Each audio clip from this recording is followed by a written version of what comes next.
श्री सद्गुरु महाराज की जय। हृदय शुद्धि से परमात्मीय अनुभूति। गुरु सेवी स्वामी भगीरथ बाबा। धर्म प्रेमी सज्जनों, माताओं एवं बहनों, अभी हम लोग सत्संग योग के चौथे भाग से पूज्य गुरुदेव के उपदेशों को सुन रहे थे। उसमें हम लोगों ने सुना परा प्रकृति, अपरा प्रकृति और इनसे बने हुए सब नाम रूप, पिंड, ब्रह्मांड, स्थूल सूक्ष्म कारण, महाकारण और कैवल्य, जड़ सहित चेतन व निर्मल चेतन, सब के सब अनात्मा है। अनात्मा के पसार को आच्छादन मंडल कहते हैं। आच्छादन मंडलों के केवल पार ही में परम प्रभु सर्वेश्वर के निज स्वरूप की प्राप्ति हो सकती है। स्थूल मंडल से सूक्ष्म मंडल बड़ा, सूक्ष्म मंडल से कारण मंडल बड़ा, कारण मंडल से महाकारण मंडल बड़ा, महाकारण मंडल से कैवल्य मंडल बड़ा है। कैवल्य मंडल का आच्छादन यानी आवरण बहुत बड़ा है।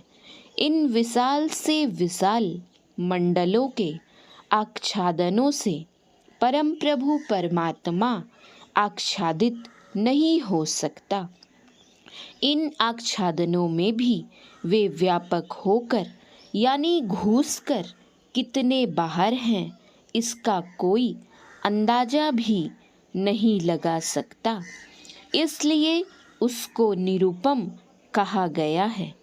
उस निरूपम में मिलकर एकमेक होने के लिए अपने अंदर में चलना होता है। क्यों चलना होता है? इंद्रियों से अलग होने के लिए चलना होता है। जो जहाँ रहते हैं वे वहीं से चलते हैं। हम जीवात्मा अभी जागृतावस्था में दोनों भौहों के बीच में हैं। दोनों भौहों के नीचे के भाग को पिंड और ऊपर के भाग को ब्रह्मांड कहते हैं। दोनों भौहों के बीच से ब्रह्मांड में चलने के लिए अपना सिमटाव करना पड़ता है। जब तक अपने को सिमटाव की अवस्था में नहीं लावेंगे तब तक ऊपर की चढ़ाई नहीं होगी। इसके लिए क्रमशः सिमटाव करने की प्रक्रिया करनी पड़ती है।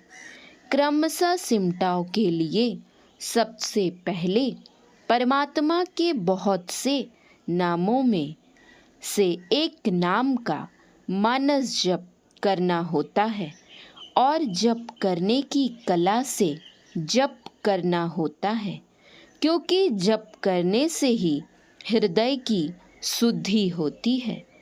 हृदय की शुद्धि में ही अपने अंदर में कुछ चलना और कुछ परमात्मीय अनुभूति भी होती है।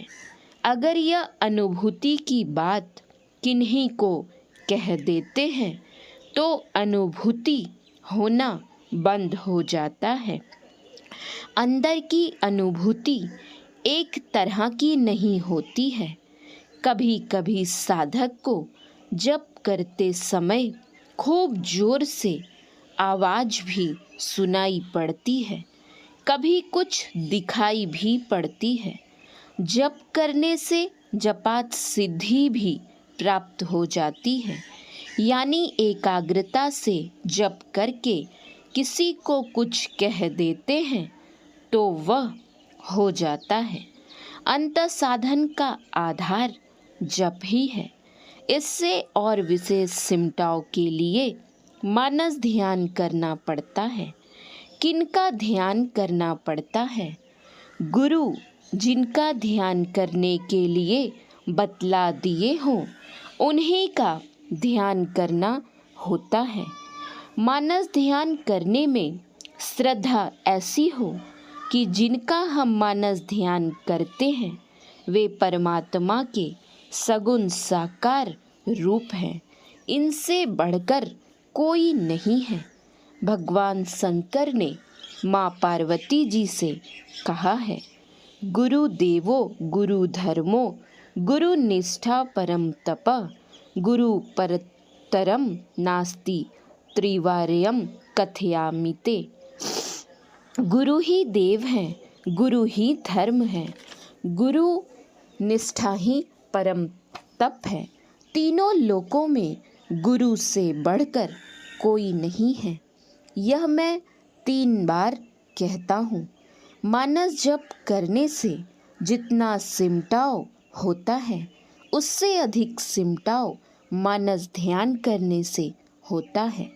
इससे और अधिक सिमटाव हो, इसके लिए दृष्टि योग करना पड़ता है।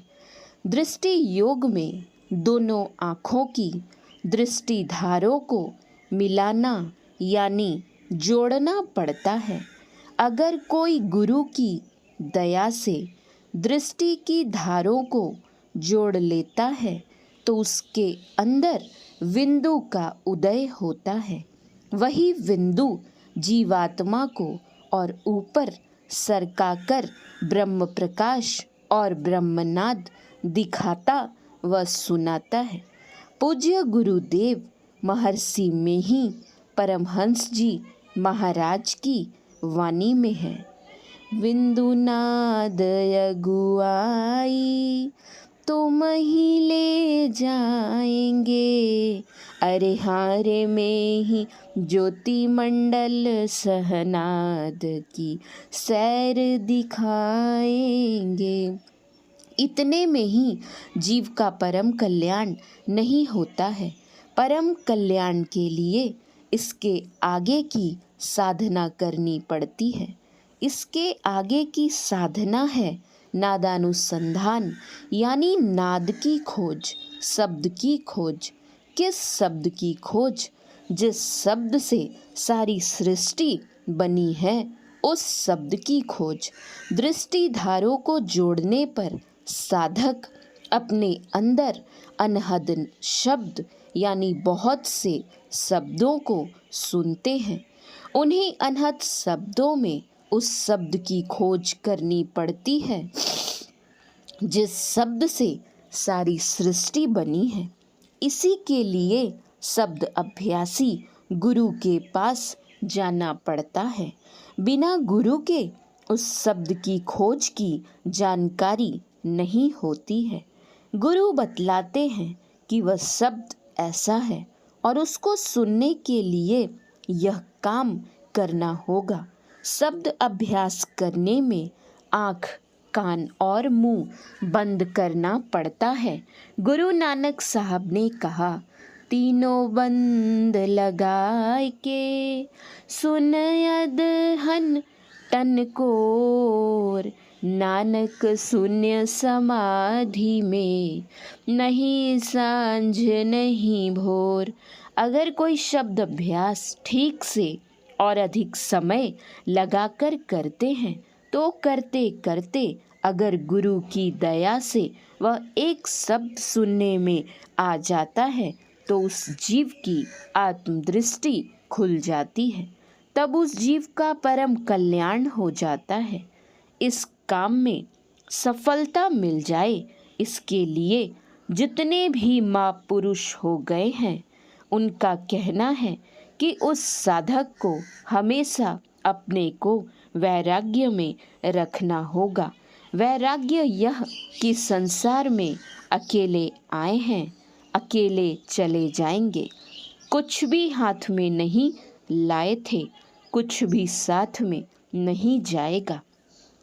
प्रिय से प्रिय वस्तु का संबंध विच्छेद हो जाएगा। परिवार के लोग हमको छोड़कर चले जाएंगे या हम ही पहले छोड़कर चले जाएंगे। संसार में सब के सब पराए पराए हैं। कब हमारा शरीर छूट जाएगा नहीं जानते हैं। आदि बातों को मन से चिंतन करते रहते हैं। उनसे जब ध्यान होता है, इसकी जानकारी और अंत साधना करने की जानकारी कहाँ से मिलती है? इसकी जानकारी और अंत साधना करने की जानकारी सत्संग से मिलती है। सत्संग का छोटा रूप हो या बड़ा रूप हो, इसको ज्ञान यज्ञ कहते हैं। इस ज्ञान यज्ञ से वह संस्कार पड़ता है जिससे जीव को मोक्ष की प्राप्ति हो। इसलिए हम लोगों को समय समय पर सत्संग अवश्य करना चाहिए। श्री सद्गुरु महाराज की जय। पूज्यपाद गुरु सेवी भगीरथ बाबा का यह प्रवचन दिनांक 4 फरवरी 2016 ईस्वी को प्रातःकालीन सत्संग में स्थान आशियाना नगर पटना में हुआ था। यह प्रवचन शांति संदेश दिसंबर 2020 ईस्वी से पढ़ा गया है। श्री सद्गुरु महाराज की जय। श्री सद्गुरु महाराज की जय। जय गुरु महाराज।